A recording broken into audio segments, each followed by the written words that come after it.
పార్టీని మొత్తం కుప్ప చేసి తీసుకురా అని చెప్పిన సీఎం గారు అంటే నా దగ్గర ఒక వార్డు మెంబర్ ఒక సర్పంచ్గా కూడా టీఆర్ఎస్ లేరండి ఆందోళన కాన్స్టిట్యూన్సీలో.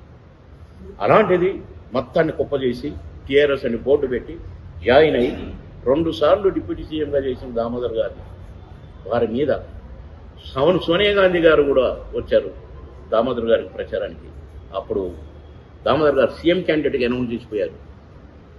అయినా నేను గెలిచాను, నా సైన్యంతో గెలిచాను టీఆర్ఎస్ ఎమ్మెల్యేగా.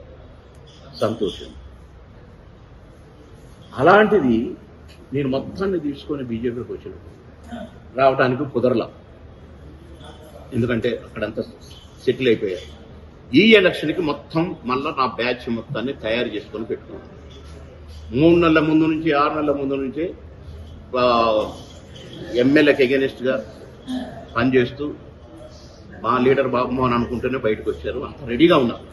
ఎప్పుడైతే ఫస్ట్ లిస్టులో నా పేరు రాలేదో సందిగ్ధంలో పడిపోయారు. ఎట్లా ఇప్పుడు ఎటు పోదాం మనం, బాబు నాకు టికెట్ రాలేదు, ఇప్పుడు ఇక్కడ ఉంటేనేమో అతనికి పని చేయాల్సి వస్తుంది, అతను పని చేయడం వద్దని మనం అనుకున్నాం, ఇప్పుడు ఏం చేద్దాం అనుకుంటున్న టైంలో సెకండ్ లిస్ట్ వచ్చింది. సెకండ్ లిస్ట్లో కూడా నా పేరు లేదు. ఎప్పుడైతే సెకండ్ లిస్ట్లో నా పేరు లేదో నేను వెంటనే ప్రెస్ మీట్ పెట్టి నేను పోటీ చేయట్లేదు, నాకు ఎమ్మెల్యే టికెట్ వద్దు అని చెప్పడం కూడా జరిగింది.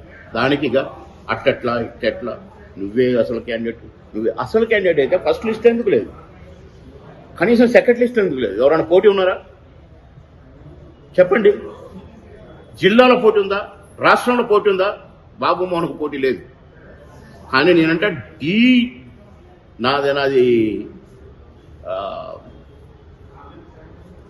నా స్థాయి ABCD అట వాళ్ళు డిసైడ్ చేసుకుంటారు వేదవులో.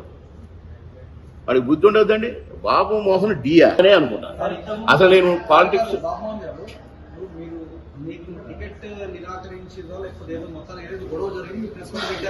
2 లిస్టులు నా పేరు రాను. ఎప్పుడు ఇచ్చారు? ఎందుకు ఇవ్వాలి అట్లా? కాదండి, ఎందుకు నేను చేయనన్నాను కదా, ప్రెషర్ పెట్టారు కదా. ఎంపీ టికెట్ ఇస్తాం నీకే, అది ఇప్పుడు కాదు కదా, ఇంకో టైం ఉంది, దానికి 5 ఏళ్ళు టైం ఉంది, నువ్వు ఇక్కడైతే నువ్వు పోటీ చేయాల్సిందే అంటే మమ్మల్ని ఇది చేయకపోతే మళ్ళీ అది ఇస్తారో ఇయ్యరో అని చేసిన. కానీ ఇప్పుడు అది కూడా ఇచ్చేటట్లేదు. ఇచ్చేలా లేరండి. ఎవరో IPS ఆఫీసర్ అట, ఆయన అనౌన్స్ చేస్తున్నారు, తిప్పుతున్నారు. ఇంకొక అతను మందకృష్ణ మాదిగ అంట, ఆయన తిప్పుతున్నారు. ఇంకొక అతను ఎవరు అంట, ఏదో ఉన్నట. ఇవన్నీ తెలిసి నేను ఇంకా ఉండటం నాకు నా స్థాయికి తగదు. నా కొంప నా ప్రెస్ మీట్ నా వాయిస్ ముంచదండి, పక్కల కొంపే ముంచుద్ది. రేపు బాబు మోహన్ బయటకు వచ్చినాక తెలుస్తుంది నా స్థాయి ఏంటో, నా విలువేంటో. రాజీనామా చేస్తాను చెప్పలేదు బ్రదర్, పోటీ చేయట్లేదని చెప్పాను. ఎందుకంటే నేను ఎంపీగా కదా పోటీ చేయాలి, అదేదో అయిపోయింది. ఇక ఎప్పుడైనా ఇస్తారు, 100% ఇస్తారని నమ్మకంతో ఉన్నా నేను. ఎందుకంటే అందరి దృష్టికి పోయింది, నేషనల్ లీడర్స్ ఎంతమంది అయితే ఈ రాష్ట్రానికి ఇన్ఛార్జ్ కూడా అందరి దృష్టికి పోయింది. కానీ ఓన్లీ లక్ష్మణ్ గారు, ఓన్లీ కిషన్ రెడ్డి గారు నాకు టికెట్ ఇవ్వకూడదు, నేను ఎట్లనైనా వెళ్ళిపోయేటట్టు చేయాలని మాత్రమే 3వ లిస్టులో నా పేరు పెట్టడం, మళ్ళీ అక్కడ కూడా సహకరించకపోవటం. మళ్ళీ ఇప్పుడు నా పేరు ప్రస్తావన ఒక్క ఫోన్ కాల్ లేదు సార్. ఇప్పటి వరకు డిసెంబర్ నుంచి నాకు ఒక ప్రోగ్రాం చెప్పట్లేదు సార్. అమిత్ షా గారు వచ్చినా చెప్పట్లేదు, మోడీ గారు వచ్చినా చెప్పట్లేదు.